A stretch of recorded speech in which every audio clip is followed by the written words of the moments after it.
할렐루야.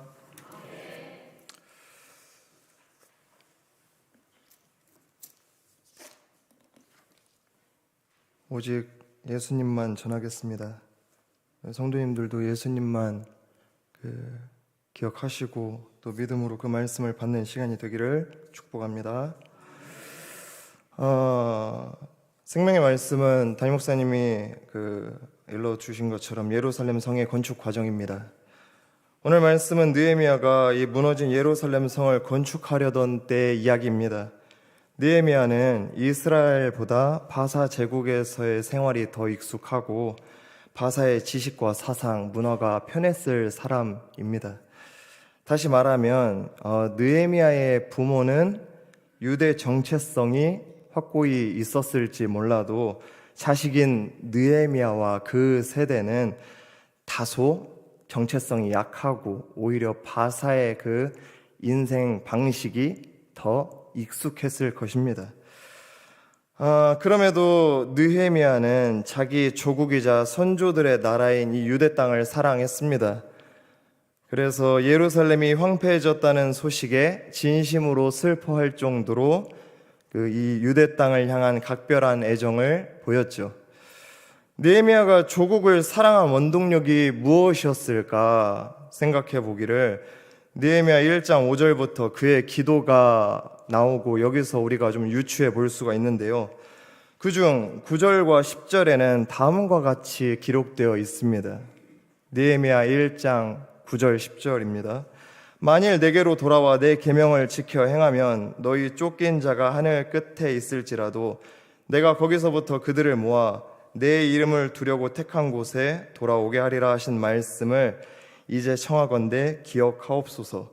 이들은 주께서 일찍이 큰 권능과 강한 손으로 구속하신 주의 종들이요 주의 백성이니이다.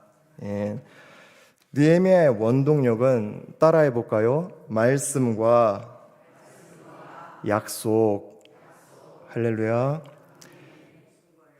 하나님의 말씀과 약속이 믿음의 선진인 느헤미야의 주 원동력이었습니다. 예루살렘 성의 건축 과정을 살피며 우리도 선한 일을 준비할 때 어떤 모습이 하나님을 기쁘시게 하는지 이 말씀을 통해 깨닫는 시간이 되기를 원합니다. 또한 느헤미야를 통해 진행되는 하나님의 이 크고 광대하신 역사하심이 우리 지원교회에도 가득히 임하기를 깊이 바랍니다. 예루살렘 성의 건축 과정입니다. 첫 번째로 살펴보고자 하는 것은 하나님의 선한 손이 도우신 일을 전하였습니다. 18절 말씀인데요. 느헤미야는 이스라엘, 특별히 예루살렘을 중수하기 원했어요. 하나님께서 주신 마음이라 고백하며 즉시 움직였습니다. 느헤미야 2장 12절을 살펴보면 내 하나님께서 예루살렘을 위해 무엇을 할 것인지 내 마음에 주신 것을 내가 아무에게도 말하지 아니하고 밤에 일어나 몇몇 사람과 함께 나갈새 내가 탄 짐승 외에는 다른 짐승이 없더라. 이처럼 하나님을 위해서면 두말하지 않았습니다. 그랬을 때 18절 말씀처럼 하나님께서 선하신 손길로 도우셨음을 고백하게 된 겁니다. 하나님께서 느헤미야를 통해 우리에게 들려주시는 바 믿음은 말이 아니라 삶 가운데 드러나는 실천을 통해 나타납니다. 그리고 하나님께서도 이를 기뻐하시고 말입니다. 하나님께서는 그저 말뿐인 자를 도우시는 것을 제가 본 적이 한 번도 없습니다. 여러분도 동의하시리라고 생각을 합니다. 어떤 자를 도우시는가? 이것도 함께 고백해 볼까요? 실천하는 자. 믿음의 실천을 하는 자를 도우시는 줄 믿습니다. 그러면 이제 우리 신앙의 기준이신 그리고 모범이 되시는 예수님께서는 어떻게 하셨는가? 예수께서도 역시 지체하지 않으셨죠. 먼저는 하나님을 위하여 솔리데오 글로리아죠. 그리고 복음이 필요한 영혼들을 위해서 말입니다. 마가복음 1장 38절입니다.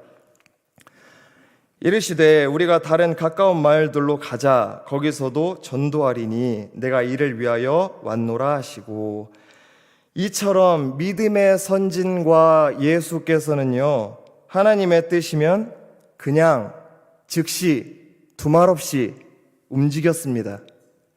그때 주님의 은혜가 함께 하였습니다. 할렐루야. 사랑하는 우리 지원의 온 성도 여러분, 하나님께서 원하시면 그것을 지체하는 일 없이 행하기 바랍니다. 믿음으로 결단하며 그저 말씀 순종하는 마음으로 묵묵히 행하면 하나님의 선한 손이 도우신 일, 이것이 우리 고백이 될 수 있음을 믿습니다. 이처럼 하나님 보시기에 그리고 우리에게도 보람이 있고 또 아름다운 열매가 삶에 풍성해지기를 깊이 소망합니다. 예루살렘 성의 건축 과정, 첫 번째는 하나님이 도우신 일을 전하였습니다. 두 번째 살펴보고자 하는 것은 모두 힘을 내어 선한 일을 하려 하였습니다. 이 역시도 18절 말씀이 그 근거인데, 느헤미야의 말을 들은 백성들은 힘을 얻었겠죠. 강한 동기부여가 생겼습니다. 그리하여 모두가 이 무너진 성벽, 눈에 보이는 성벽이든 무너진 신앙의 성벽이든 일어나 건축하자 하며 하나의 거룩하고도 아름다운 목표를 향해 나아갔습니다. 하나님께서 이 말씀을 주시는, 우리 지원교회 주시는 이유가 여기에 있습니다. 서로가 은혜와 힘이 되는 말을 하며 선한 일에 박차를 가해야 합니다. 그것이 주님의 뜻이니까요. 이 또한 예수님을 우리가 또 살펴보고자 한다면, 예수께서도 이 위축되어 있고 아직까지 의심하는 제자들에게 사명을 주심으로 하나의 거룩한 목표를 세우셨습니다. 예수님이 안 계시니 두려움만 가득한 제자들, 총독과 유대인들이 무서워 꼼짝도 못하는 이 제자들에게 찾아오사 너희와 항상 함께 할 테니 가라 말씀하셨습니다. 마태복음 28장 18절로 20절 말씀입니다.